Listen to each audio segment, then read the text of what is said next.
Allahumma ahyini miskin wa amisni miskin wahsyurni ma'al masakin. Yuk baca sama-sama, ikuti. Allahumma ahyini miskina. Kun ana apa? Ini yang penting kun. Kun Allahumma ahyini miskina wa amisni miskina wahsyurni ma'al masakin. Waalaikum warahmatullahi wabarakatuh.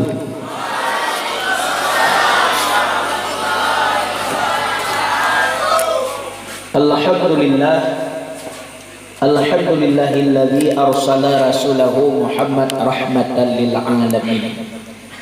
Wassalatu wassalamu ala sayyidina Muhammadin khatimin nabiyina wal mursalin wa ala alihi wa sahbihi wa ummatihi ajma'in.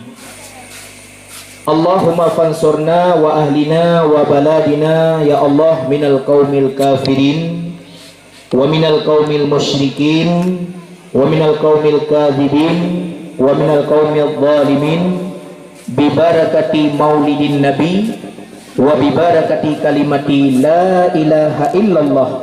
Amin Allahumma amin ya rabbal alamin. Amma ba'du. Yang bertanya pemulia, yang terhormat Abi pimpinan dayah beserta Ummi segenap keluarga, juga yang kita muliakan Dewan Guru siang dan malam, santriwan santriwati, yang kami muliakan Bapak Gusi dan seluruh aparat desa, yang kami muliakan Tuhaput, Tuhalapan, Cendikiawan, tokoh masyarakat, juga seluruh ibu-ibu, bapak-bapak, ummi, abi sekalian, para pendengar dakwah yang dimuliakan Allah Subhanahu wa ta'ala. Nah, sahabat pantun, kalau ada sumur di ladang, bolehlah kita menumpang mandi. Kalau ada umur kita panjang, insya Allah hari ini kita berjumpa kembali di dalam komplek dayah. Mudah-mudahan perkumpulan ini menjadi perkumpulan rahmat, maghfirah, itqu minanar, kembali kepada Allah di dalam husnul khatimah, ahli sa'adah, aso syurga. Amin ya rabbal alamin. Doa berupa para santri, juga bapak-bapak, ibu-ibu, tadi kita sudah berzikir dan bersolawat kepada junjungan Nabi Muhammad sallallahu alaihi wasallam. Malamnya berpanjang tak tadam dan tadua, malamnya tak perhabar sijum menteng. Siap? Dua je. Malamnya kita akan bahas kisah Rasulullah, bagaimana kiprah beliau di dalam perjuangan selama 63 tahun. Ya, simak bupah dengan bermantap kisahnya, baik dan bisa disampaikan kepada yang lain yang malamnya hana hadir bak tempat katanya. Siap? Okey, malam ini kita mengadakan acara peringatan Isra dan Mi'raj. Tanda belum siap. Oh, Mi'raj, Maulid.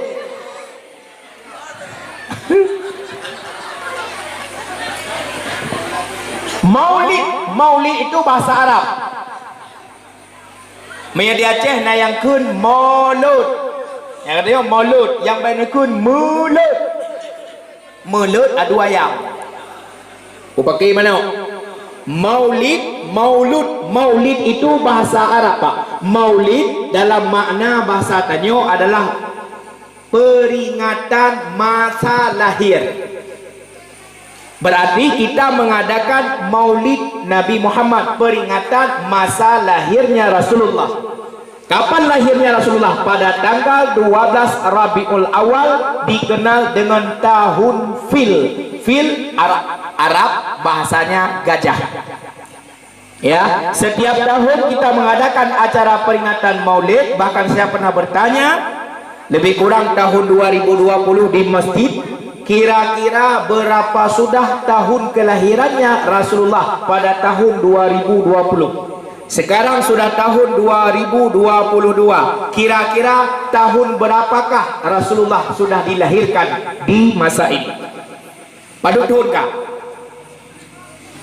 Ya Rasulullah, kami masyarakat Lubuk Pusaka mengucapkan selamat ulang tahun kelahiranmu yang ke berapa, Pak? Yang bisa jawab dapat hadiah 1 juta rupiah. InsyaAllah free kerja 2 euro malam. Selamat ulang tahun kelahiranmu ya Rasulullah yang ke pedung. Pada Pak? Iya, salah.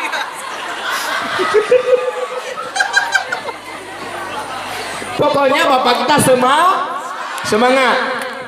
Kepada selamat ulang tahun kelahiran Rasulullah yang ke. Iya, salah lagi. Ini kepada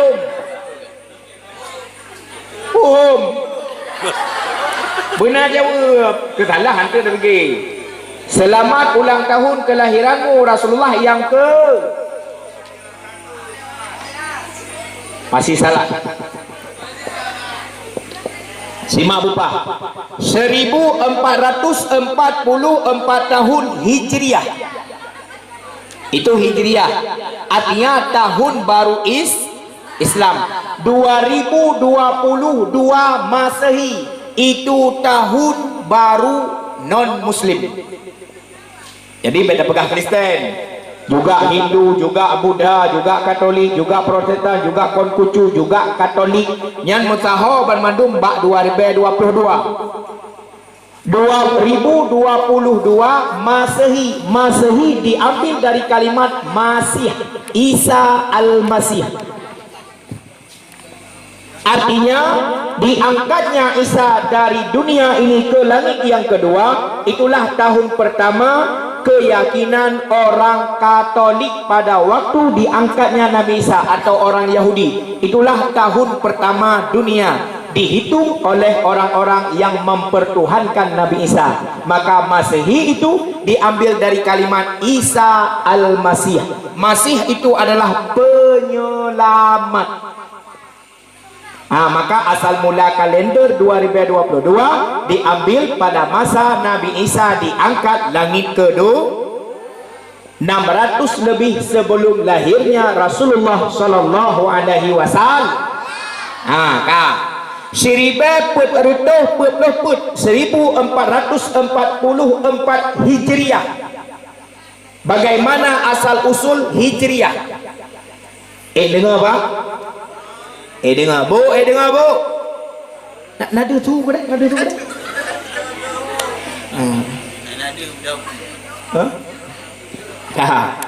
Asal muasal terjadinya Hijriah pada masa Umar sebagai khalifah kedua, Sayyidina Umar bin Khattab. Terima. Nyontek naik pertanyaan kadang di rumah sekolah, ujian sudah ada jawabannya. Pada masa Khalifah Umar bin Khattab, khalifah yang kedua, beliau mendapatkan surat dari gubernur Islam yang bernama Abu Musa al-Ash'ari. Dikirimnya surat kepada khalifah yang kedua yang berbunyi di dalamnya, wahai Umar bin Khattab sebagai khalifah kami yang kedua setelah Abu Bakar As-Siddiq. Rasulullah sudah meninggalkan dunia ini, Islam sudah sempurna. Mari kita membuat satu musyawarah untuk penanggalan atau tahun Islam. Karena pada waktu itu belum ada tahun Islam. Maka setelah Umar bin Khattab diterima surat, maka diumumkan seluruh kota Mekah dan Madinah untuk acara musyawarah. Betul pamada katanya yang balai-balainya. Duk mutupo-nupo, ina labo dumpo, ina labo dumpo, ino labo dumpo, ino labo dumpo. Berilah umat di tengah-tengah, wahai kaum muslimin dan muslimat. Hari ini kita bermusyawarah untuk sama-sama getanyo puikonyan kompromi bagaimana peletakan ataupun penanggalan tahun baru Islam yang pertama. Maka Umar bin Khattab membuka acara. Tunjuk urang belah no, ya khalifah, baklun na pendapat. Silahkan, bagaimana jika satu Islam kita ambil dari masa tanggal Nabi dilahirkan? Bacaan 12 Rabiul Awal 571 Masehi, itu tanggal Nabi dilahirkan. Maka dari situlah kita hitung satu Islam, artinya satu tahun baru Islam. Betulnya orang dah deh, kayaknya tidak cocok. Jika cocok mula bak Nabi lahir, kenapa tak kala Rasulullah masih hidup kita tidak bertanya langsung kepada beliau? Ya, orang dah deh gebantah. Gebantahnya cocok. Jika tidak cocok pendapat yang pertama, silahkan ajukan pendapat yang kedua. Orang dah nak pun jawab. Kalau menurut saya lebih baik kita pengambilan tanggal ataupun tahun Islam pada masa Rasulullah diwafatkan. Gebantah orang sagora deh. Itu pun tidak cocok. Anak cocok tiap kedua waktu Nabi wafat. Karena tak kala berganti tahun maka sebutannya adalah 2 ta'ziyah, 3 ta'ziyah, 4 ta'ziyah. Anak cocok. Tak baik pun disebutnya. Karena kagak bantah, bagaimana pendapat anda? Kan Khalifah Umar bin Khattab, menurut saya lebih baik tahun Islam itu kita jatuhkan pada masa Nabi diangkat menjadi Rasul pada usia 40 tahun. Juga dibantah oleh orang belah nau. Ya kontrol nau. Saya pun tidak menerima dan tidak cocok menyetap puduk tahun Islam bak masa Nabi diangkat ya Rasul. Sebelum itu Nabi sudah jadi Nabi. Kenapa tidak diangkat pada masa Nabi jadi Nabi? Kenapa mesti pada jadi Rasul? Semua memberi pendapat, semua tidak cocok. Akhir cerita berdirilah Sayyidina Ali karamallahu wajhah. Menurut ulun tuan, jika boleh diterima saran, bagaimana jika kita ambil pada masa Nabi melakukan perjalanan dari Mekah ke Madinah yang disebut dengan hijrah. Semua bertanya kepada Ali, apa alasannya Islam diambil pada kali pertama hijrah Nabi dari Mekah ke Madinah? Karena Nabi menyiarkan Islam di kota Mekah, kemudian Allah memindahkan tujuan Nabi kepada Madinah. Islam berkembang di Madinah, dari batil menjadi hak, jadi yang tidak baik menjadi lebih baik. Alangkah baiknya Islam hari ini sudah sempurna dari perjalanan Nabi 13 tahun di kota Mekah dan 10 tahun di kota Madinah, sempurnalah Islam. Alasan Sayyidina Ali sangat cocok, maka jatuhlah 1 Hijriah, 2 Hijriah, 3 Hijriah sampai 1444 Hijri.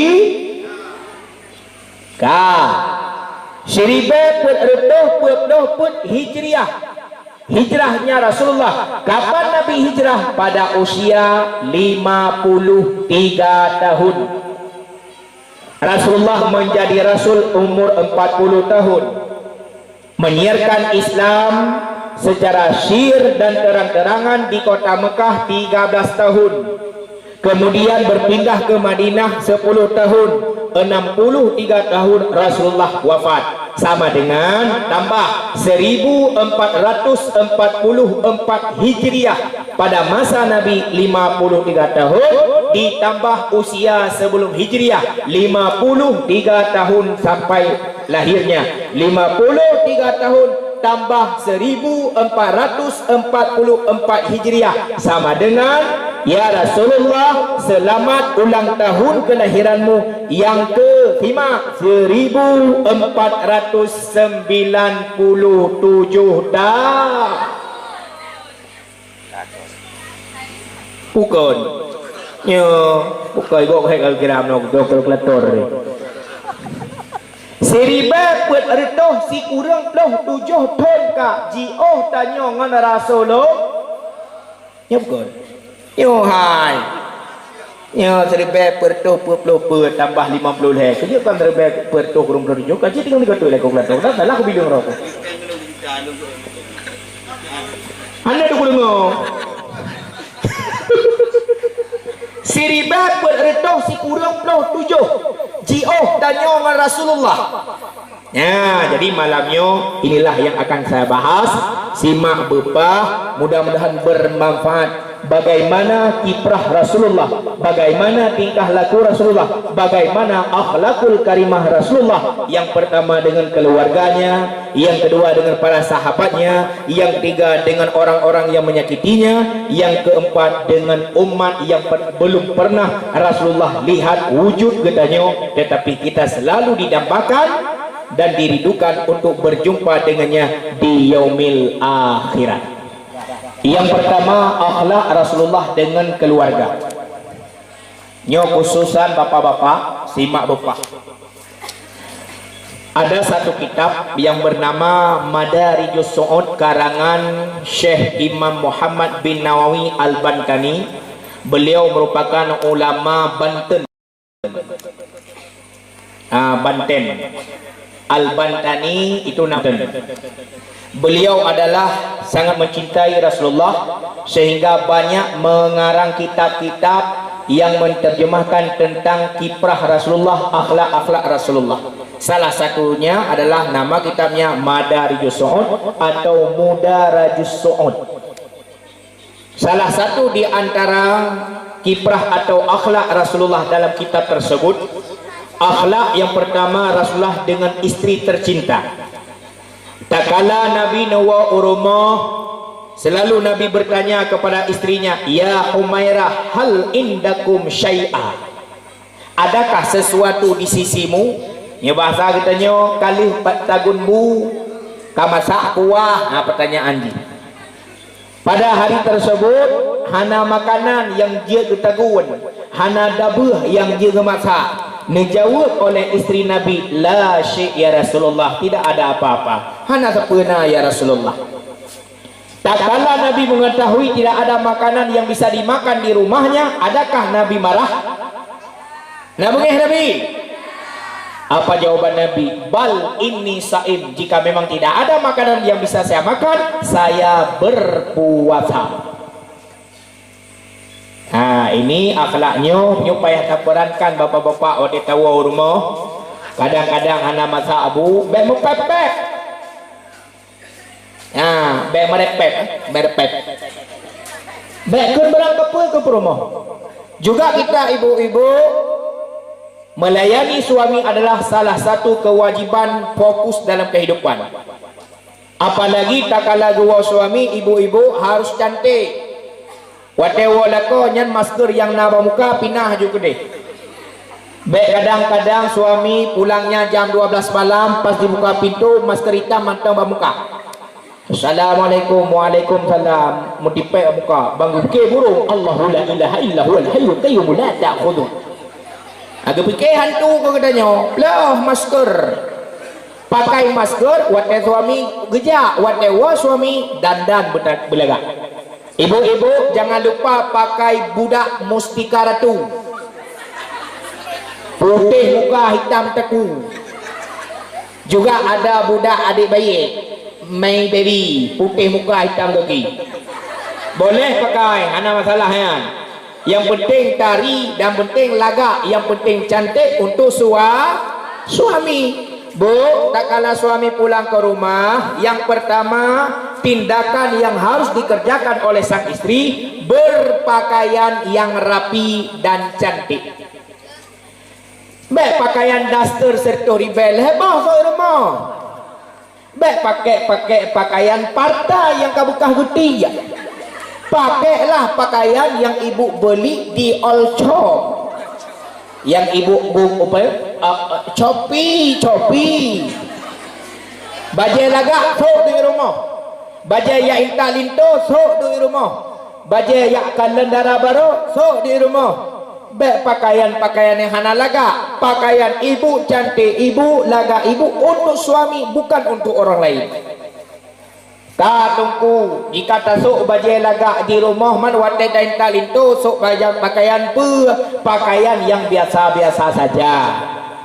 Misalnya hari Minggu kita sudah berdandan, maka ada orang Arab yang mengatakan al mar'atu kal mir'ah, wanita itu seperti cermin.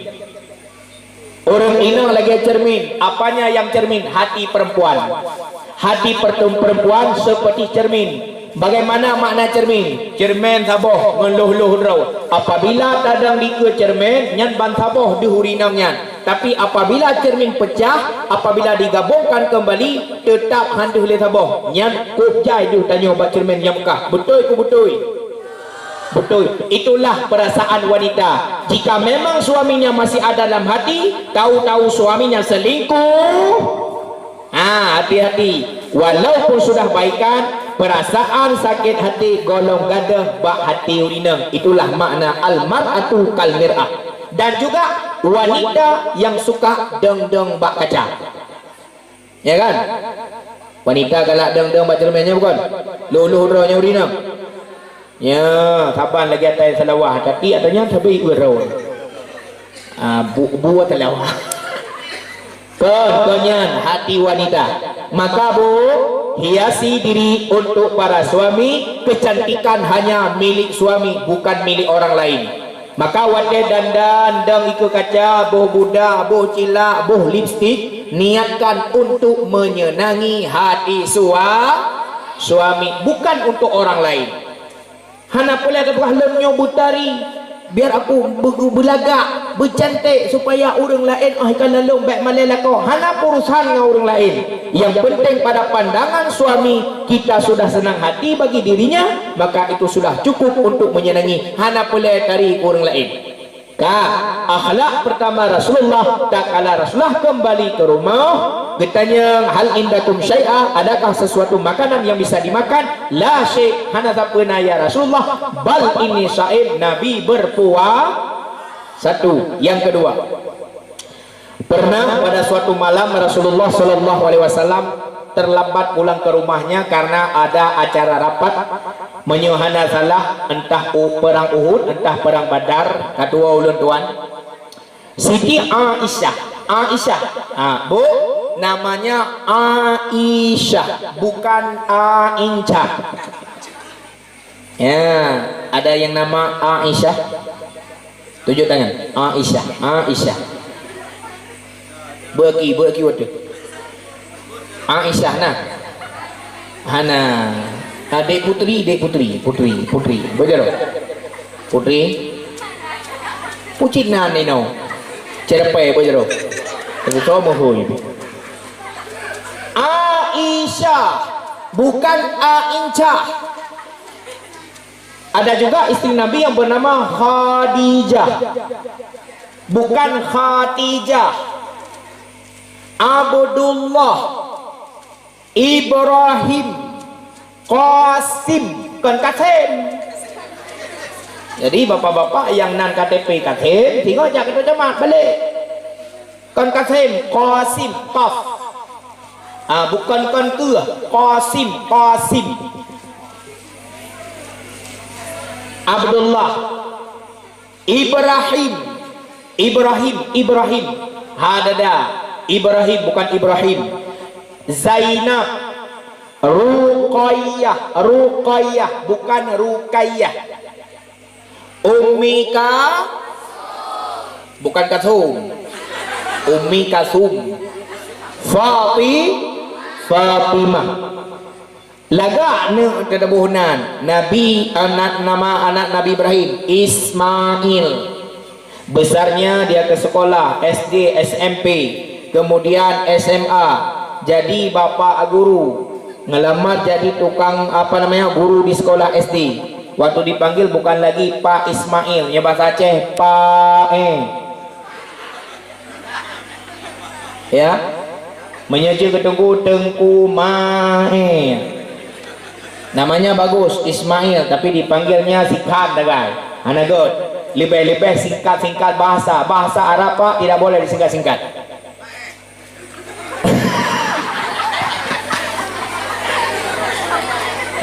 Ada undangan pesta, kan ada kalimat di atas Bismillahirrahmanirrahim, di bawahnya Assalamualaikum WRWB, ya kan?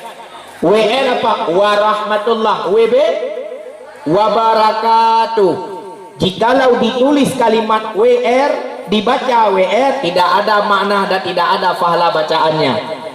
Jika ditulis pun tidak ada pahala, karena bahasa Arab yang namanya doa tidak boleh disingkat-singkat kecuali dalam kitab ilah. Ilahnya apa kitab? Ilahnya ila akhiri, hingga akhir, singkat ilah.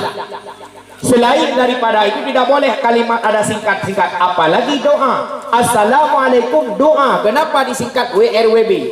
Ada yang lebih parah lagi Pak, bukan Assalamualaikum disingkatnya ASS. Nyo jangankan urung lain, tungku lagi yang SMS. Sama tungku. Ini gaya yang SMS. AS. Tulisannya ASS titik-titik. Apa kabar? Apa Pak Gino. Tulisannya ASS. ASS itu bukan Assalamualaikum. ASS itu adalah bahasa Inggris. Jika diartikan dengan bahasa kita, maknanya pantat. Coba buka WhatsApp, coba unggah translate bahasa di Google, di Play Store. Bahasa Inggris, bahasa Indonesia, tulis ASS bahasa Inggris, cintigon plak pantat. Bahasa Aceh lubu. Ya, tulis SMS ASS Pehaba Tengku Waharoni. Jika diartikan Pehaba Tengku Waharoni Raya Lubu. Mak menyolong cocok lubu ku raya. Maya hana lubu pun pegah raya lubu. Get. Tidak boleh disingkat-singkat. Ada lagi yang lebih parah. Acara pesta ibu-ibu yang darah-darah, yang inang-inang, jak bak darah baru. Semoga samawa.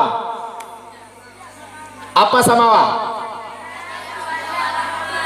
Samawa kepanjangannya sakinah mawaddah warahmah. Jika dibisikkan kalimat itu di telinga pengantin, semoga sakinah mawaddah warahmah, itu doa. Tapi jika disingkat semoga samawa, itu bukan doa.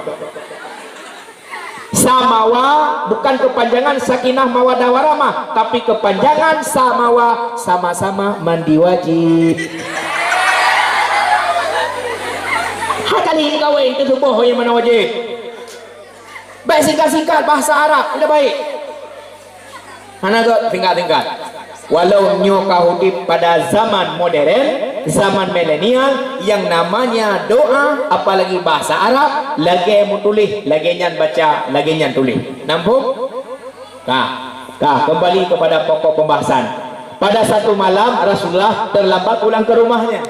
Siti Aisyah binti Abu Bakar, beliau menunggu Nabi Muhammad SAW. Karena surah tak ujum tak puabak jum tayo sekitar 11 malam lah, Nabi belum kembali ke rumahnya. Beliau sangat mengantuk, tengok tatat. Hai tun, guna ihlam kama Nabi galang gua, guna tebit ulwa, hang je tebit takut nama rumpah burung hantu.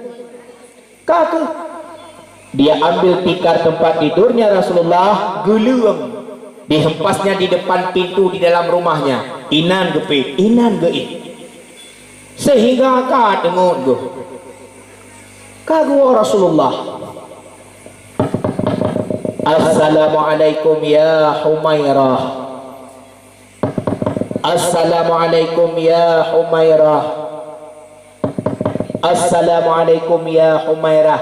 3 kali salam, akhirnya 3 panggilan tak terjawab.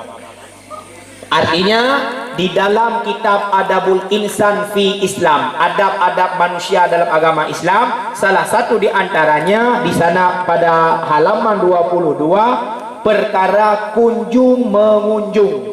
Apabila ada di antara kita mengunjungi rumah orang lain, 3 kali memberi salam tidak ada jawaban, maka kembalilah ia pulang. Jangan backpreh hina sampai tengok, kecuali yang laki utang.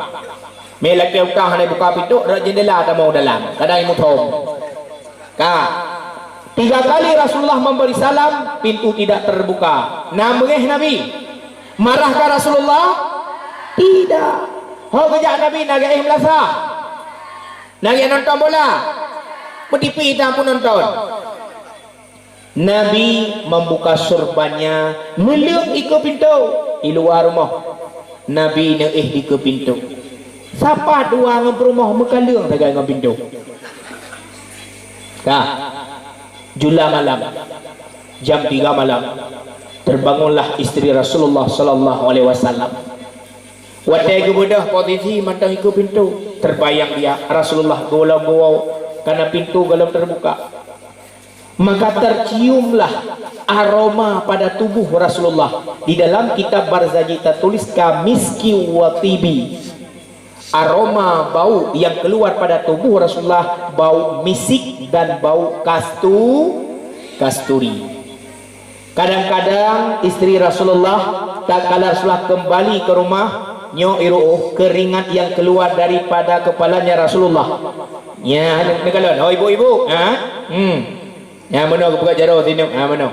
Dengan penunjuk tangannya. Kemudian ini aku pelih bak muka. Gedari. Kemudian diciumnya.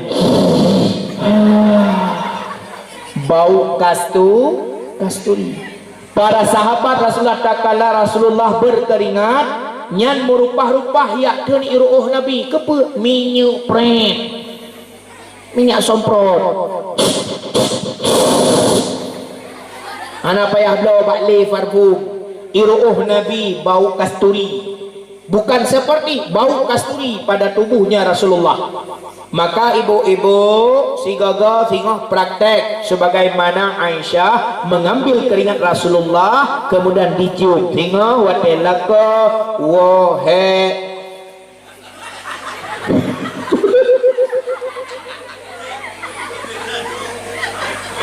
wohe si rambung, wohe apa boh sawit, wohe tinggal hikrung. Oh sayang cintaku ke sini dulu.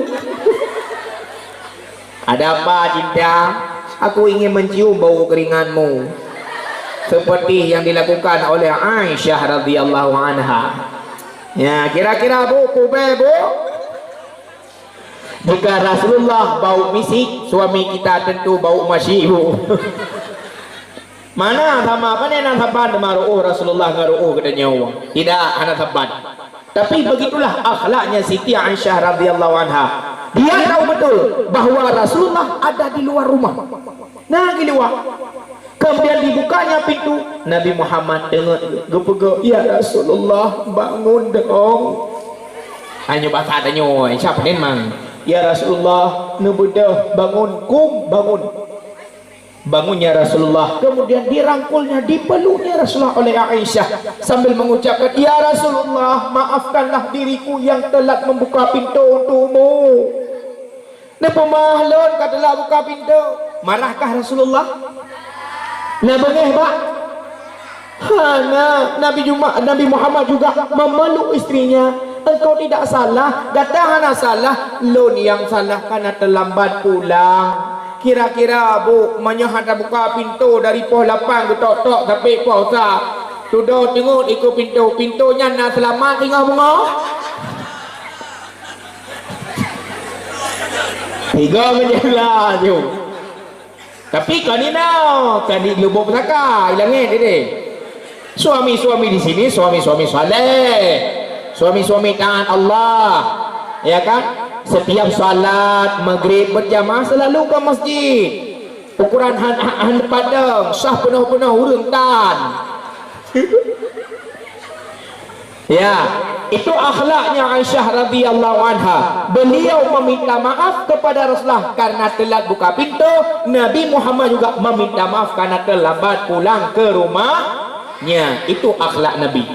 Maka wajar semua kegiatan apa yang dilakukan kiprah Nabi dalam keluarganya, inilah keluarga yang cocok dikatakan sakinah, mawaddah, warahmah. Yang pertama. Sambung. Yang kedua, akhlak Rasulullah dengan orang-orang yang menghina dan mencaci maki beliau. Juga di dalam kitab yang saban, satu hari Rasulullah mengajak istrinya, ya Humairah, pakailah baju yang bagus, mari kita ke pasar, kita beli daging, karena hari itu hari Senin. Nabi Muhammad berpuasa dan berbuka bersama istrinya. Di dalam perjalanan ke Pasai, jauh Pasai, ya belum kembalinya Rasulullah ke rumah. Di dalam perjalanannya Rasulullah dihadang oleh orang Yahudi. memberi satu kalimat salam kepada junjungan Nabi dengan kalimat Asyammu alaikum ya Muhammad. Kalimat yang benar Assalamualaikum dipelintir menjadi Asyammu alaikum. Asyammu, syammu, racun. Racun untukmu Muhammad, biar mampus tu Muhammad. Itulah kalimat yang diucapkan oleh Yahudi kepada junjungan Rasulullah. Marahkah beliau? Nabungih Nabi? Tidak, tapi istrinya marah di belakang Rasulullah. Gebalah di rumah Nabi. Wa'alaikum syammun wa la'natullah wa adzabu. Kepada engkau Allah berikan racun, kepada engkau Allah laknat, dan kepada engkau Allah beri azab. Satu kali salam Yahudi kepada Rasulullah, 3 kali dibalas oleh istrinya, nyanban bahaya urino. Macam-macam. Sabar ke Nabi, heboh ke belah. Mahlan, mahlan, mahlan ya Humairah. Tenang, tenang, tenang, tenang. Angkatkan kedua tanganmu ke langit. Allahumma hadil qaumi fa innahum la ya'lamun. Itu doa Nabi yang paling terkenal. Ya Allah, berilah hidayah kepada kaum yang menghina, mencaci makiku, karena apa yang ia kerjakan dia tidak tahu. Baikkah Nabi atau tidak? Dicaci, dimaki, Nabi Muhammad ge berdoa begot naga Tuhana. Itu salah satu doa Nabi yang terkenal. Ada 2 pak doa yang paling terkenal. Yang pertama yang tadi, yang kedua Allahumma ahyini miskin wa amisni miskin wahsyurni ma'al masakin. Yuk baca sama-sama, ikuti. Allahumma ahyini miskina. Apa? Ini yang penting kun. Allahumma ahyini miskina wa amisni miskina wahsyurni ma'al masakin. Ya Allah, hidupkan aku dalam kemiskinan, matikan aku dalam kemiskinan. Yang miskin gara-gara lu.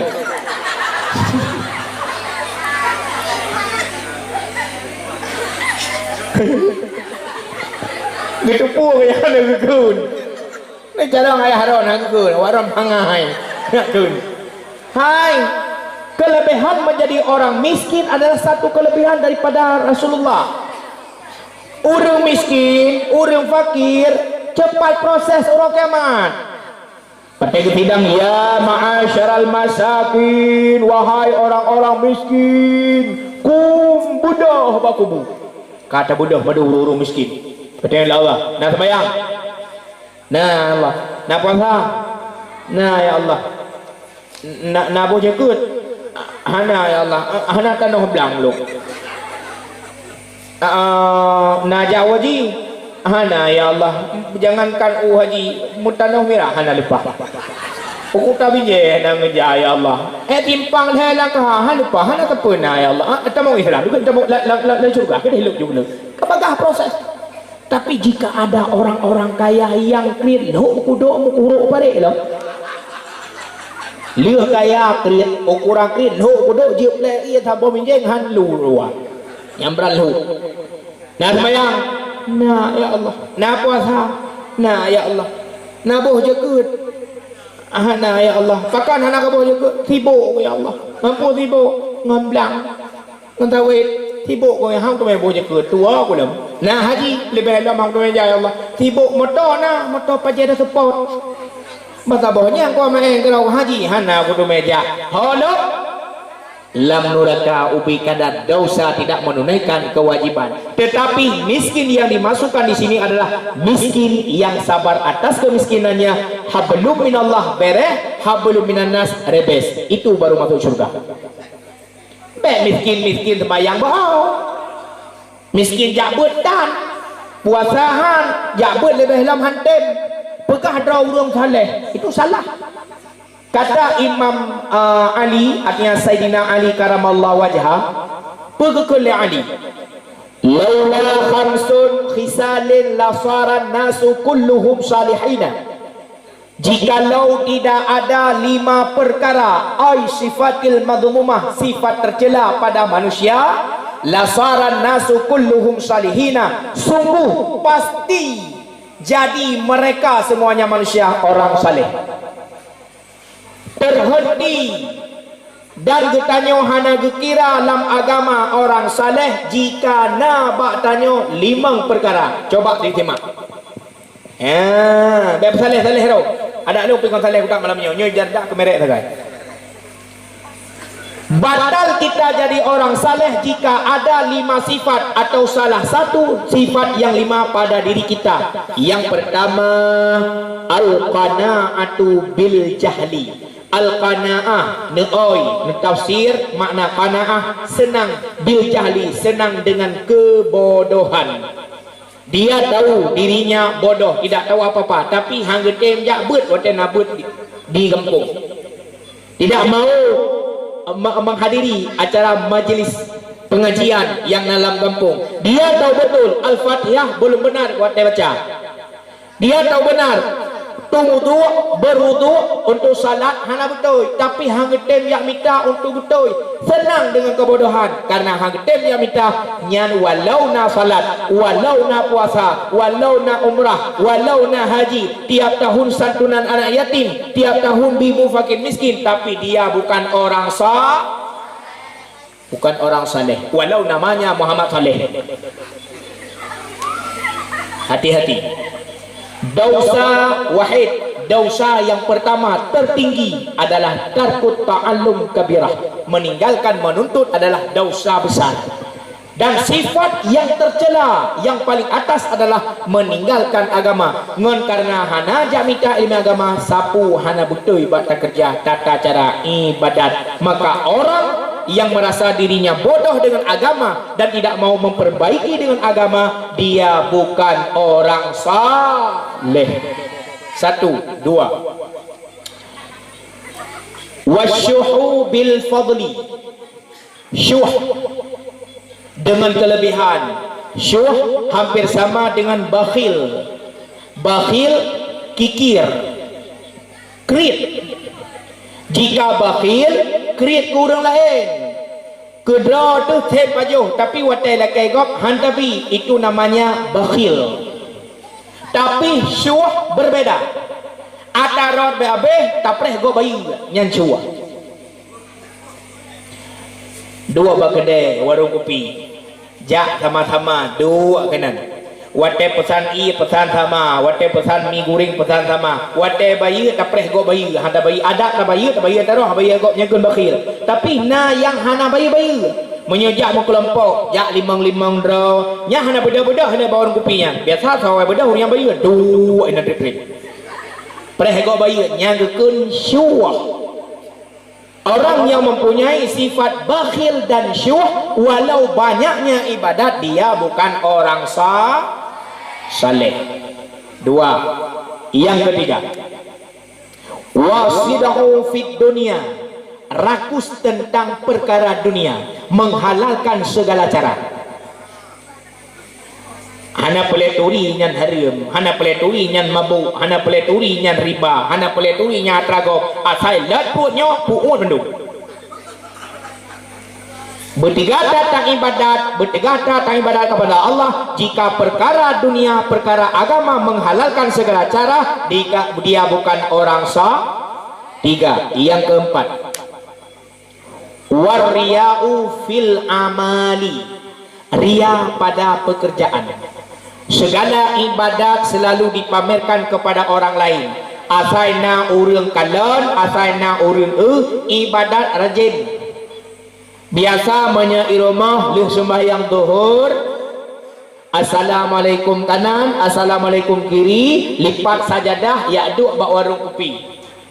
Tapi jika ada perkumpulan pengajian umpamanya, atau ada salat Jumat, ada salat jamaah, setelah selesai salat ka bedah sembahyang ba'diyah, ka pacok bom sabak afdalu zikri la ilaha illallah, la ilaha illallah, pek long akhir kucuk la ilaha illallah, la ilaha, tiga gengi waktu madang urang la ilaha illallah, menanhana leurung getuk biu bom sabah geti enak, itu namanya riak. Jika tujuannya puduh ibadat bagok nak ikira urang saleh, tetap bukan saleh. Jika tujuan beribadat cuma menampakkan kepada orang lain supaya disangka kita orang yang ahli ibadat, dan supaya disangka kita nyonyo urang yang hayo dalam ibadat, itu namanya riya. Sebuah urang sahabat Nabi yang bernama Salman Al-Farisi, beliau berkunjung kepada sahabatnya, kawan karib, kawan dekat. Assalamualaikum. Waalaikumsalam. Dibukalah pintu, dilihatnya ada Salman Al-Farisi. Masuk Salman Al-Farisi, duduklah mereka berhadapan. Kemudian teruhlah puikunya perumoh dengan Salman Al-Farisi, cuma nama kata ulun. Dia berpesan kepada istrinya, wahai istriku yang tercinta, buatlah kopinya, bahasanya, buatlah minuman, teh, buatlah atau sajikan minuman kepada Salman Al-Farisi, baik tua, tapegot atau hidangkan di dalam cangkir kali ketiga aku berhaji. Ugot kita bohlamlah kali keleh long jawaji, ya kali keleh long jawaji yang kenal tak? Artinya gebloglah bak kali keleh jawaji. Kena jempu-jempu, mesti kau pergi-pergi, om kerak kau jumpa. Enggak, gede pula bi. Bukti nak kem tu je. Ngaku ngak bangat. Ewa? Ngaku beana banget. Oh mana? Oh aku beana banget. Tak nak. Enggak, maka dihidanglah itu cangkir yang dibeli kali ketiga berhajinya kawannya Salman Al-Farisi. Setelah ia berjamuan, kemudian balik ke rumahnya. Di dalam pegang tentang pintu, pegang. Di depan pintu Salman Al-Farisi berpesan, wahai sahabatku, batallah pahala hajimu yang ke pertama, kedua dan ketiga. Betul kejut. Kenapa batal pahalanya? Karena engkau riya. Di mana rianya? Engkau menampakkan cangkir kali ketiga yang engkau beli pada haji ketiga. Artinya ingin memperlihatkan bahwa ini cangkir kali ini cangkir yang ketiga engkau beli pada hajimu yang ketiga. Sama dengan peduh baklung haji 3 kali, batallah pahala hajimu wahai saudara. Hati-hati. Jika masih ibadat dinampakkan kepada orang lain cuma harapan disanjung, dipuji, biar nampak kita orang saleh, maka batallah dia jadi orang saleh. Yang keempat, yang kelima, wal ujubu fir ra'yi. Ujub, bangga diri, heran akan diri lebih hebat daripada orang lain, seolah-olah dirinya yang paling hebat di kampung, seolah-olah orang lain di bawah kekuasaannya, sehingga adalah sifat takabur pada diri orang tersebut. Itu namanya ujub. 5 perkara ini membatalkan si punya hati menjadi orang saleh, atau salah satu jika ada 5 di antaranya, maka batallah kita jadi orang saleh. Kaum muslimin dan muslimat yang dimuliakan Allah Subhanahu wa ta'ala, kembali kepada pokok. Tak kala Rasulullah sallallahu alaihi wasallam dilahirkan, ada di kalangan kita orang Islam, ada sebahagian daripada penduduk orang kita Aceh, mereka memvonis, bahkan mengklaim bahwa ayahanda Nabi yang bernama Abdullah bin Abdul Muttalib, juga Aminah binti Abdul Wahab, adalah menjadi penghuni neraka di yaumil akhirat. Karena berdasarkan satu hadis yang mereka yakini, ada seorang sahabat Nabi bertanya, ya Rasulullah, di hari kiamat kelak ayahku berada di posisi surga atau neraka, karena ayahku meninggal dalam keadaan tidak mau mengucapkan 2 kalimat syahadat ya Rasulullah. Rasulullah menjawab, abuka wa abi finnar, ayahmu dan ayahku dalam neraka. Ini yang diyakini sebagai hadis yang meyakini oleh sekelompok orang-orang yang menamakan dirinya sebagai Wahabi Salafi, mengklaim ayah dan ibu Nabi penghuni neraka sesuai dengan hadis Rasulullah. Padahal pada hadis tersebut Nabi Muhammad tidak menyebutkan abi wa ummi. Kalimat Abi di situ ditunjukkan kepada Abi Talib. Bahkan sebagian ulama mentafsirkan Abu Lahab dan Abu Jahal. Karena Abu Lahab itu adalah keluarganya Rasulullah yang mati di dalam keadaan tidak muslim. Ada juga yang mentafsirkan Abi di sana adalah Abi Talib, yaitu pamannya Rasulullah Sallallahu Alaihi Wasallam. Artinya, jika memang mereka meyakini ayahanda Nabi dan ibunda Rasulullah penghuni neraka karena mereka tidak mengkaji bagaimana Rasulullah menyatu tubuhnya dengan ibundanya. Tak kala Allah Subhanahu wa taala menciptakan nur Rasulullah. Sebenarnya nur Rasulullah sangat lama dan usianya sangat lama. Secara syariat umur Nabi 63 tahun. Tetapi jika kita hitung umur Rasulullah secara hakikatnya mungkin tidak terbilang bilangannya. Di dalam kitab Maulidul Ursi karangan Abu Ibnu Zawji, Rasulullah pernah bertanya kepada malaikat Jibril, "Ya Jibril." "Labbaik ya Muhammad." "Saya ingin bertanya kepadamu Jibril." "Silakan ya Rasulullah." "Berapakah usiamu wahai Jibril?" "Padung usiano ni Jibril." Bertanya umum, "Berapakah usiamu Jibril?" "Wallahu a'lam." Hanya Allah yang lebih mengetahuinya. Saya saya tidak tahu berapa usia saya sekarang. Tetapi wahai Muhammad, saya pernah melihat satu bintang yang sangat bercahaya dan istimewa. Yang cahaya ini hanya nampak 70.000 tahun sekali saja. Saya pernah melihat cahaya itu yang hanya nampak dalam 70.000 sekali saja, dan saya sudah melihat cahaya itu sebanyak 70.000 kali. 70.000 tiga duh cahayanya, dan kalau lengkalan 70.000 ke. Kira-kira berapa usia Jibril?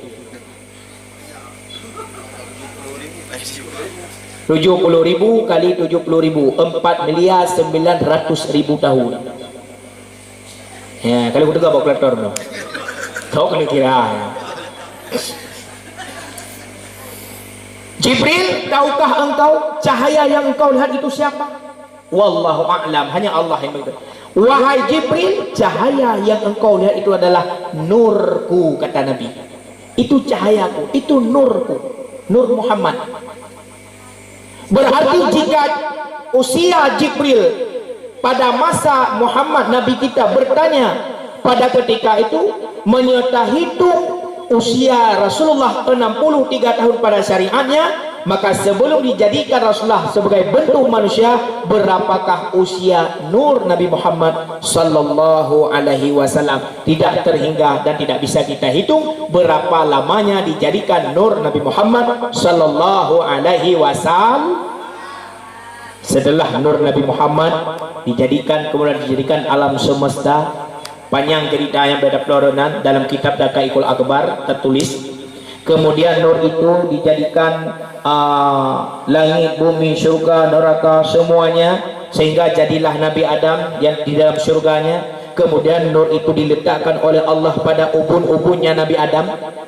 Rindunya Nabi Adam ingin melihat nur Rasulullah, tetapi tidak bisa dilihat dengan matanya karena mungkin cok mata cungkir pedua kenau. Ya Allah, aku rindu melihat nur kekasihmu. Kemudian Allah meletakkan di dahinya Nabi Adam juga tidak nampak, maka diletakkanlah nur itu pada tangannya atau pada kukunya Nabi Adam alaihissalam.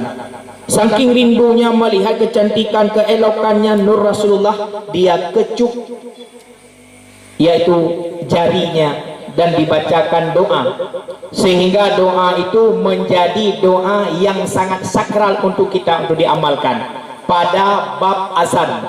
Tak kala azan dikumandangkan dengan kalimat asyhadu anna Muhammadar Rasulullah, ucapkan doa marhaban ya habibi wa qurratul aini Muhammadur Rasulullah sallallahu alaihi wasallam. Kemudian rapatkan kedua anak jari, ibu jari atau inang jaro bahasa Aceh, kemudian dikecup, beliau bani mata, gosokkan di pelupuk mata katanya. Insya Allah dengan keyakinan berbarkati Muhammad selama hidup mata han buta dan han rabun. Paki tungku kamu yang karabun yang kabuta ganti mata lain. Kentau. Nyawa dia. Kau kentau. Ay tamah majukan juga. Artinya panai kentau mata meron. Kau kentau mata lain panai apa belau. Unai mekai patai. Artinya yakin insyaallah.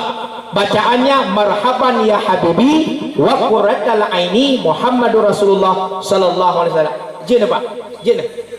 Oh sering baca alhamdulillah kayu malamnya ururung hana buta am bawah. Ururung leh mata beramal. Maka berpindahlah nur Nabi Muhammad dari Nabi Adam ke Nabi sampai jatuhlah pada Nabi Ibrahim. Di dalam kerajaan Namrud, Nabi Ibrahim disiksa dengan dilemparkan ke dalam kobaran api yang sangat besar. Kakala Nabi Ibrahim ada di tengah-tengah kobaran api, Allah memerintahkan kepada api, ya naru kuni bardan wasalaman ala Ibrahim. Wahai api, aku jadikan engkau itu dingin dan selamatkan tubuh Ibrahim.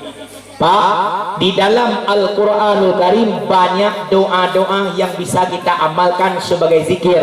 Salah satu di antaranya yaitu ayat yang barusan saya baca, ya naru kuni bardan wasalaman ala Ibrahim. Coba diamalkan. Barangkali kadang-kadang waktu tawa rumah belanja hana istri mempepet Pak jak bengah wadupo tapi napuo muka kamera bacakan doa tersebut dan pakai air pruh, insyaallah dingin gerawai.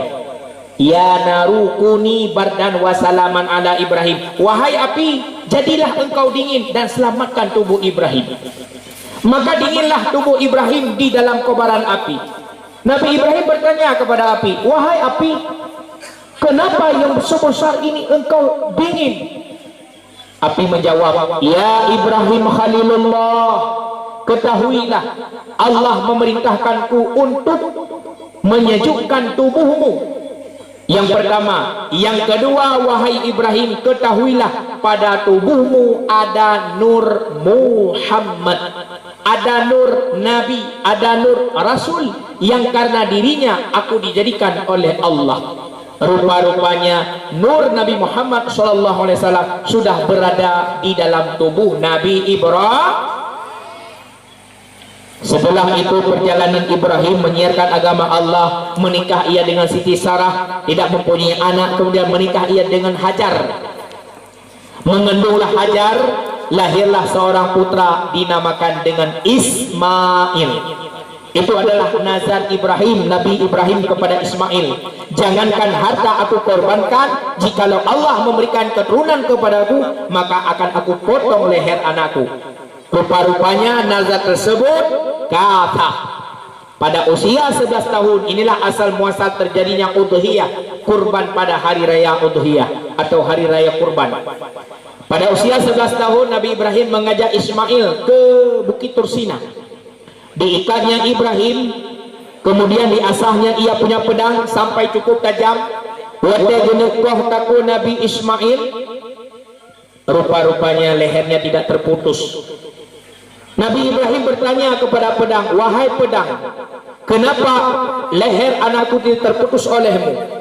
Pedang menjawab, wahai Ibrahim Khalilullah, perintah Allah untuk menyelamatkan anakmu daripada kurban ini, karena di belakangmu sudah ada kipas pengganti tubuh Ismail. Kecintaanmu kepada Allah, ketakwaanmu kepada Allah, hari ini engkau benar-benar takwa akan perintahnya. Yang kedua, wahai Ibrahim, ketahui olehmu pada tubuh Ismail sudah ada nur Muhammad. Rupa-rupanya nur Nabi kita sudah berpindah dari tubuh Nabi Ibrahim kepada tubuh Nabi Ismail. Dari situlah lahirnya Nabi kita, dari situlah silsilah Nabi Muhammad Sallallahu Alaihi Wasallam. Berpindah nur itu kepada Adnan, berpindah sampai ke Abdul Muttalib, dari Abdul Muthalib, tidak berpindah kepada Abu Lahab, tidak berpindah kepada Abi Talib, tetapi berpindah nur Nabi kepada Abdullah, ayahanda Rasulullah sallallahu alaihi wasallam. Bercahayalah tubuh ayahanda Nabi di kota Mekah sampai digelar namanya dengan kandil balat, kandil lampu balat Nanggarawa negara, kandil balat lampu Nanggarawa. Kenapa? Karena ayahanda Rasulullah tak kala berjalan dalam kegelapan akan memberi penerangan bagi orang lain, karena berkat nur Rasulullah yang ada di dalam tubuhnya yang mulia.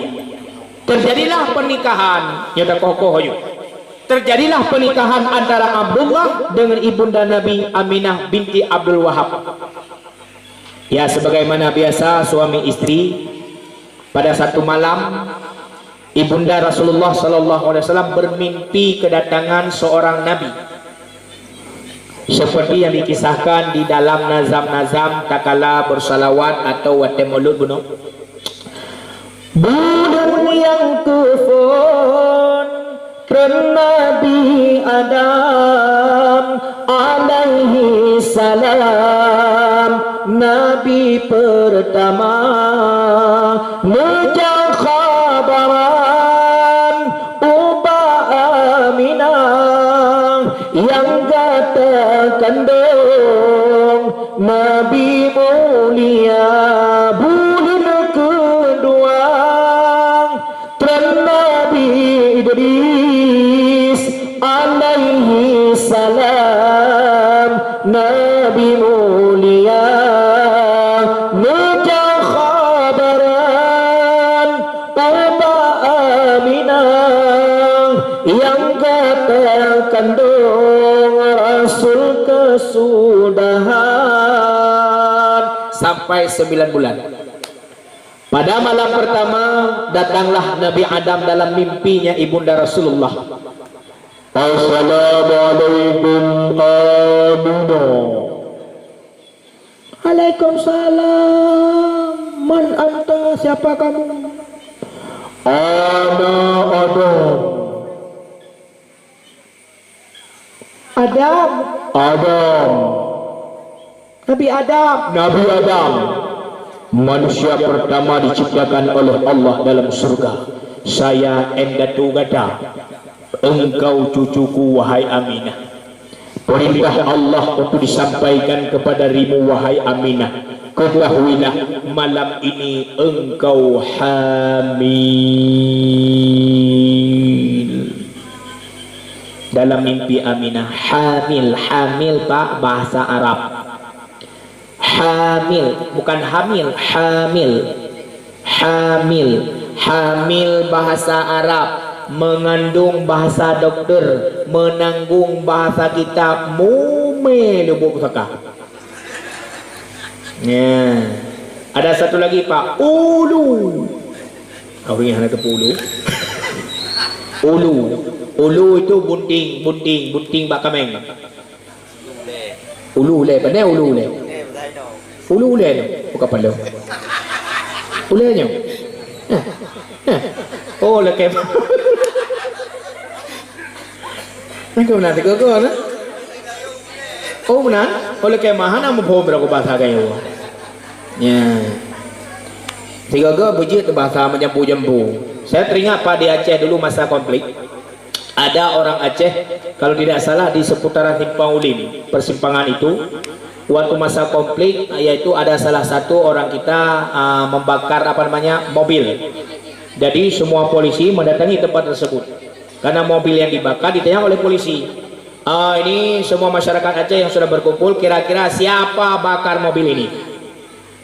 Yang ditanya siapa yang bakar mobil ini? Ada orang Aceh di situ Pak, namanya Abu Bakar. Ya tunjangan saya bakar Pak. Ya kan, saya bakar Pak. Yang ditanya siapa yang bakar? Kebetulan ada namanya Abu Bakar. Saya bakar Pak. Diambilnya oleh polisi, ditanya kali kedua, ada yang jamin dia bakar? Rupanya ada Muhammad Jamin di dalamnya Pak. Saya jamin dia bakar. Dua-duanya ditangkap Pak. Daerah Aceh Utara, Tambak, Nun. Ya, nuhun. Di sana ada yang namanya ikan bandeng, mulu bandeng. Kita tanya yang lebih kalah aku. Ikan bandeng. Ada juga kepiting, ada juga udang. Nah, sabotu Pak, siput hijau-hijau yang. Siput. Nah, bisa dimakan. Kalau bahasa Aceh namanya dongdong. Dongdong. Jadi tanya tilai polisi, Bapak dari mana? Dari Tambak apa? Itu dalam karung apa itu banyak sekali. Mana ada pun dijawab. Dong bahasa Indonesia dong berdiri Pak. Gara-gara dia bahasa Indonesia, ini bahasa Indonesia begitu. Laki mah yang kon ulu laki mah. Atau hanya punya ulumu. Maka hamil, kemudian terjagalah Siti Aminah ibunda Rasulullah dari mimpinya. Kemudian ia bangunkan suaminya. Abdullah, bangun suamiku. Bangunlah ayahanda Nabi bertanya, "Pakan, kenapa wahai Aminah engkau bangun pada siang malam?" "Wahai suamiku, ketahuilah dalam mimpiku tadi ada Nabi Adam." "Nabi, betul?" Oh, kamu cerewet bu.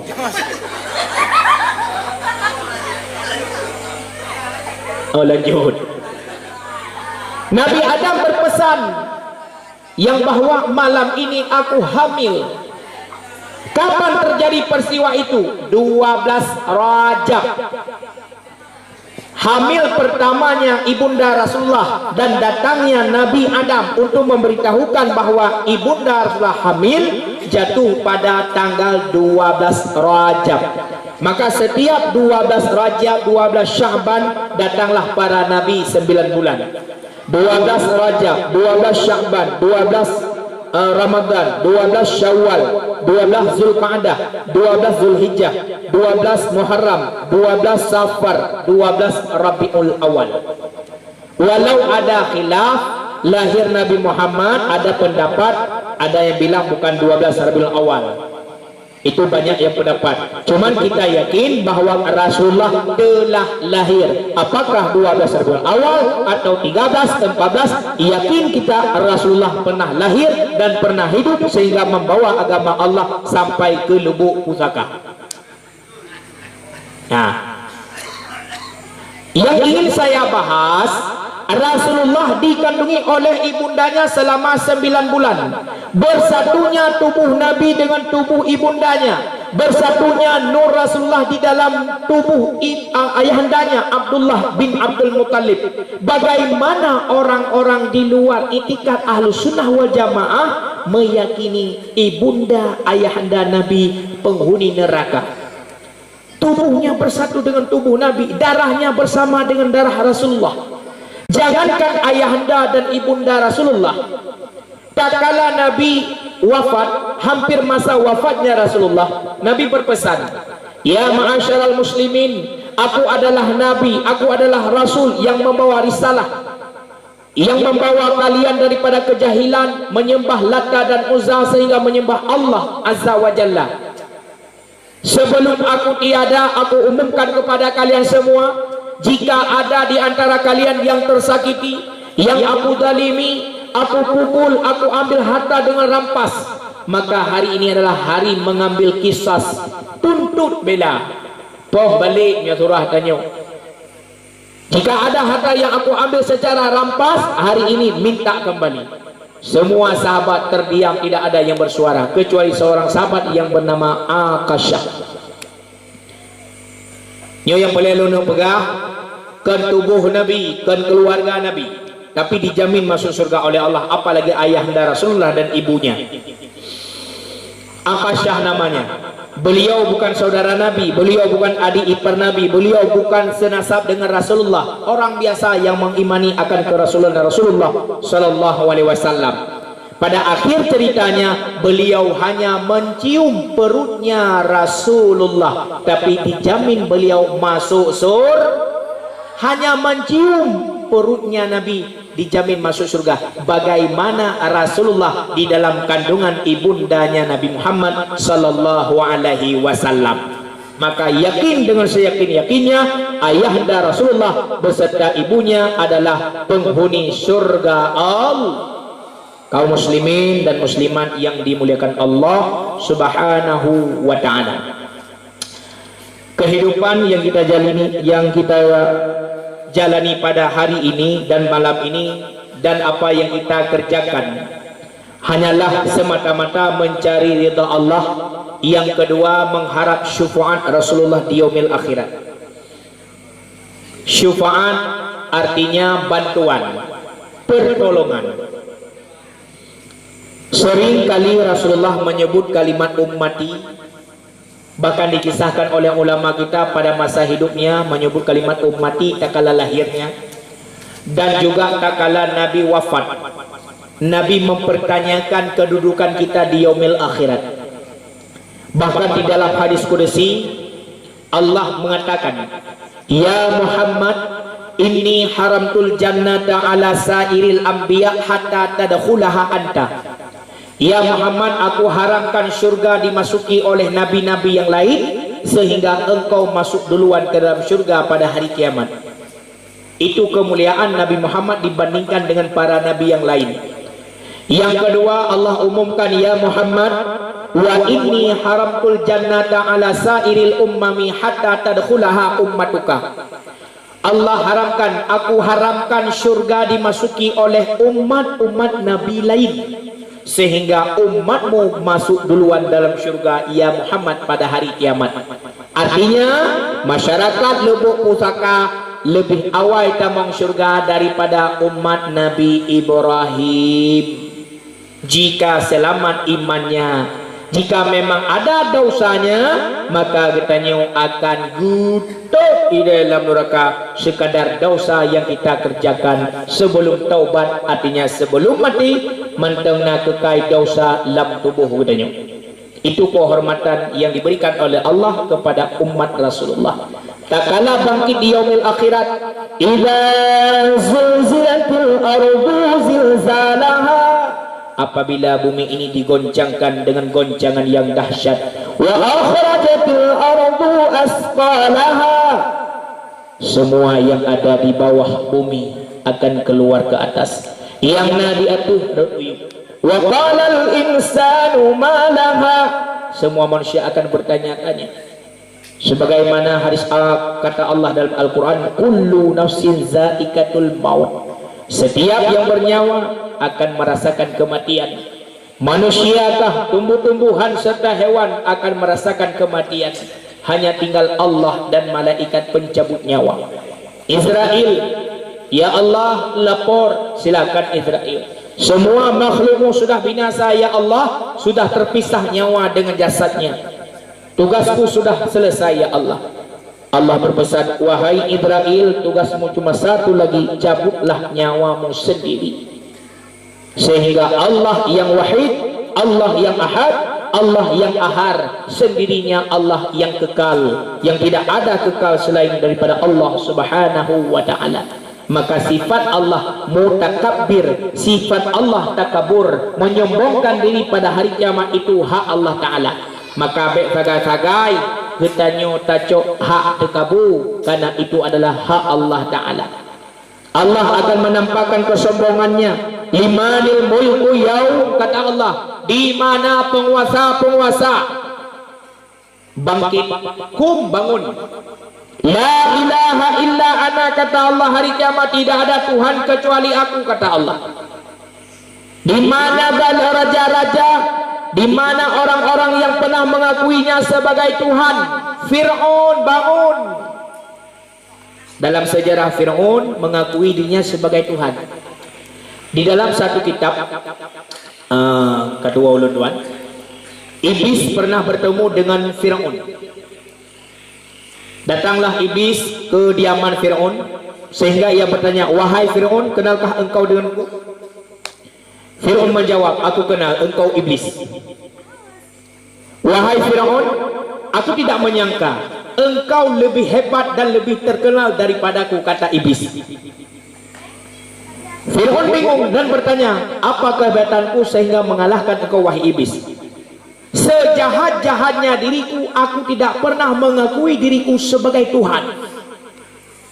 Tetapi engkau yang diciptakan oleh Allah mengakui dirimu sebagai Tuhan. Aku kalah denganmu, wahai Fir'aun. Tetapi ketahuilah, wahai Fir'aun, sejahat-jahatnya diriku tidak patuh untuk memberi hormat kepada Adam, dan sejahat-jahat kamu mengakui dirimu sebagai Tuhan, ada yang lebih jahat daripada kita berdua. Ikulah Fir'aun, ikulah Iblis. Seburuk-buruknya aku dan seburuk-buruknya kamu, ada orang yang paling buruk. Fir'aun bertanya, siapakah wahai Iblis? Yaitu manusia yang tidak mau memaafkan dosa saudaranya. Paling buruk tanya laki mahai gom hadal pemaaf. Pakon hadal pemaaf karena bujukan syaitan. Ubena manusia habis mati. Di mana penguasa-penguasa, di mana raja-raja yang aku berikan hak untuk memimpin rakyat, di mana orang-orang yang kaya dengan harta, yang sombong dengan hartanya, Qarun, kum bangun, kata Allah hari kiamat. Semua penguasa, di mana Bapak Guci Lebok Pusaka, Bapak Imam Dato bangun, gohoi mendung. Di mana Abi Pimpinan Daya Buddha? Ada je Buddha. Dah je dong, je run home. Enggak? Maka Allah hidupkan semua malaikat Allah, maka terbentuklah panitia akhirat. Nah, panitia akhiratnya lagi nyawa besok tengok nak panitia. Panitia lap bangku, panitia macam-macam panitia. Ya, biasa acara-acaranya nak panitia terakhirmu. Panitia je terikah ke ustaz. Ya, benar. Ya, juga ada panitianya.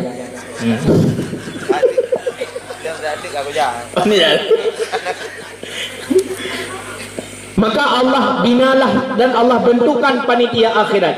Wahai malaikat Ridwan, labbaik ya Allah, buka pintu surga.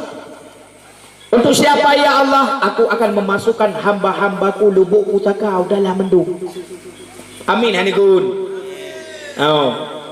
Yang beribadat kepadaku.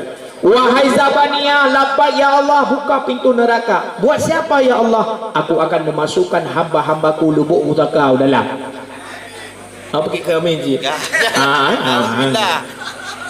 Yang tidak beribadat dan yang melakukan maksiat, labbaik ya Allah. Jibril, Mikail, labbaik ya Allah, cari kubur Rasulullah. Jibril dan Mikail gejak bandua yang serta kubur Rasulullah, dicari tapi tidak didapatinya. Sujud mereka berdua, terbelahnya kuburnya Rasulullah. Bangun Nabi Muhammad dari kuburnya, dipakaikan pakaian surga kepada junjungan Nabi Muhammad. Apa yang keluar daripada mulut Nabi Muhammad? Ayul hadza yaum Jibril, ini hari apa wahai Jibril? Jibril menjawab, hadza ma wa'ada Rahman wa sadaqal mursalun ya Muhammad. Ini hari di mana Allah menunaikan janji-janjinya. Ini hari di mana perkumpulan para nabi dan rasul. Ini kiamat ya Muhammad. Tak kala Rasulullah mengetahui ini kiamat, kalimat yang kedua yang keluar daripada mulutnya yang mulia, aina ummati Lubuk Pusaka Jibril, di mana engkau tinggalkan umatku masyarakat Lubuk Pusaka Jibril. Subhanallah. Ya, kapan dalam Lubuk Pusaka ada? Di mana engkau tinggalkan umatku ya Jibril? Jibril menjawab, saya tidak tahu ya Muhammad. Tugasku mencari dirimu ya Muhammad. Kenapa Rasulullah tidak menanyakan aina abi, di mana engkau tinggalkan ayahku? Aina ummi, di mana engkau tinggalkan ibuku? Aina ibni, di mana engkau tinggalkan anak-anakku? Aina zaujati, di mana engkau tinggalkan Khadijah, istri tercintaku? Perjuangannya luar biasa wahai Jibril. Dia korbankan semua harta demi perjuanganku untuk agama Allah. 1/6 harta kota Mekah itu miliknya Khadijah binti Khuwailid. Tapi tak kala terangkatlah nikah antara keduanya Rasulullah dengan Khadijah, semua hartanya dihabiskan untuk perjuangan Nabi. Di dalam kitab Zahirul Basim halaman 12 dinyatakan, tak kala Khadijah meninggal wafat di dalam pangkuannya Rasulullah sallallahu alaihi wasallam, pakaian yang dipakai oleh Khadijah terdapat 93 tempelan kain di atas bajunya. Baju yang dipakai oleh istri Nabi tak kala wafat terdapat 93 kain lain tertempel di atas bajunya. Cina bayangkan nepit mata kiban hi baca.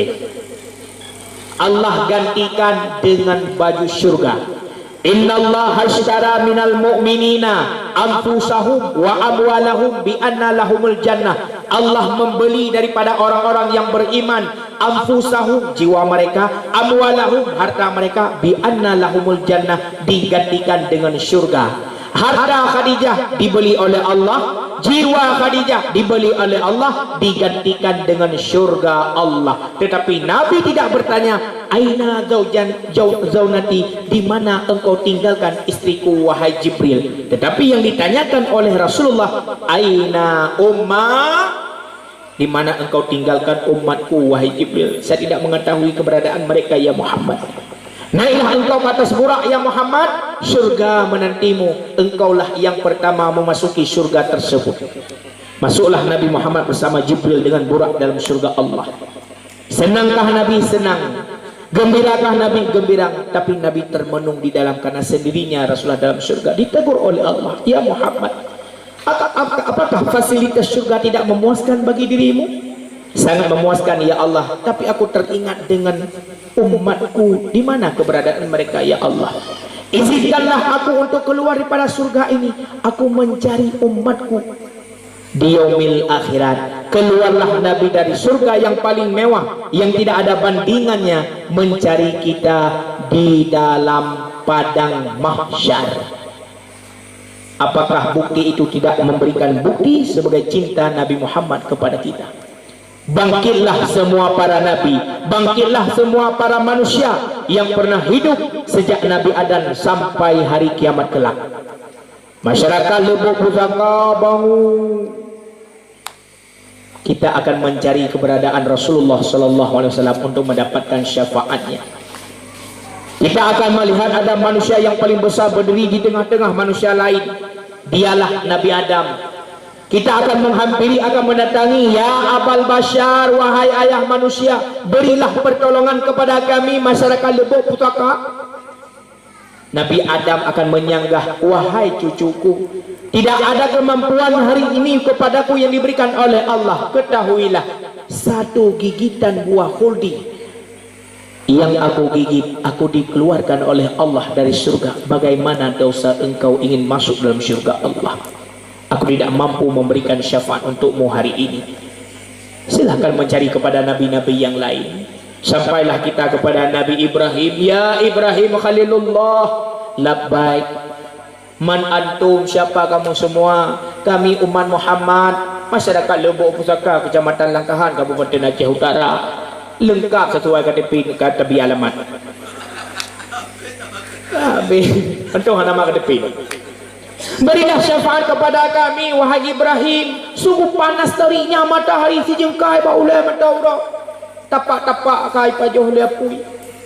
Engkau selamat di dalam kobaran api yang sangat besar. Nabi Ibrahim akan membantah dan menyanggah, wahai umat Muhammad, hari ini aku tidak dapat memberi syafaat untuk dirimu. Ketahuilah, sejak aku hidup, aku hanya berbohong kepada Allah 3 kali. Lega dengan Allah, aku malu dengan kesalahanku, walaupun itu tidak berdosa. Bagaimana kebohonganmu setiap saat? Diuro tam sulit tak pengek kau berkata kau. Aku tidak mampu memberi syafaat untukmu. Carilah nabi-nabi yang lain. Ya, kita kena, kena kaputa pada belang pada macam. Datanglah Rasulullah berdiri di atas Ain, tempat yang tertinggi.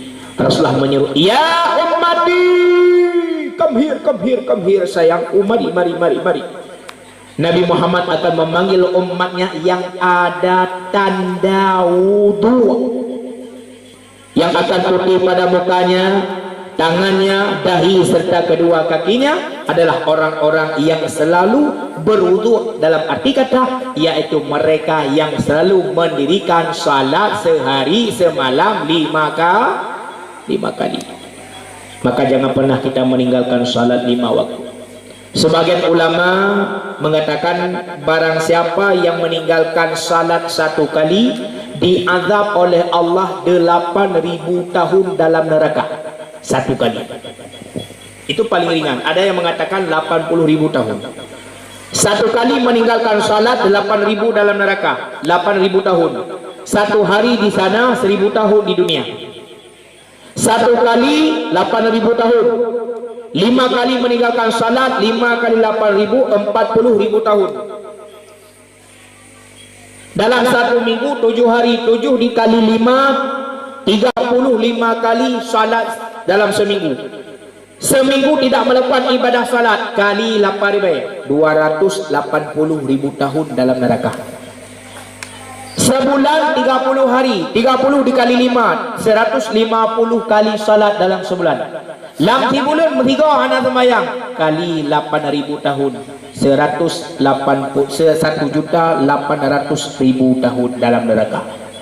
Satu tahun 12 bulan, 12 dikali 30 dalam sebulan, letuh kali 12, letuh 60 euro dalam hitung. 360 hari dalam setahun dikali 5 sehari semalam, 1.800 kali salat dalam setahun. Bangkitun anak sembahyang 1.800 kali 8.000 tahun, 14.400.000 tahun dalam neraka. Oi, ini Ron. Okay. Setahun 14.400.000 tahun. Sebulan 1.800.000 tahun. Seminggu 180.000 tahun. 5 kali 280.000 tahun. Satu kali meninggalkan salat 8.000 tahun. Tidak ada orang yang sanggup menahan azab neraka Allah bagi mereka yang meninggalkan ibadah salat. Maka salah satunya syarat untuk mendapatkan syafaat Rasulullah sallallahu alaihi wasallam yaitu dengan melaksanakan ibadah salat 5 waktu. Jangan pernah kita tinggalkan, karena itu adalah kunci untuk masuk surga. As-salatu miftahul jannah. Salat itu menjadi kunci terbukanya pintu surga Allah.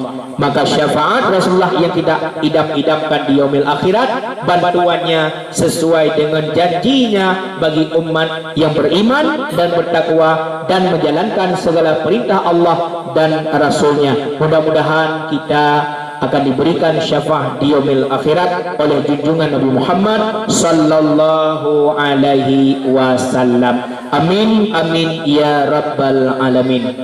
Lalu dua rasa kamu madai, terima kasih atas perhatian, mohon maaf atas kesalahan dan kejanggalan serta kesilapan baik tutur kata yang jika saya kena kudih tiga tahu ya, harap dimaklumi. Mari sama-sama angkatkan kedua tangan sebelum diangkat pantat pulang ke rumah. Ya, mana? Bujaro. Bereh. A'udzubillahi minasyaitonirrajim. Bismillahirrahmanirrahim.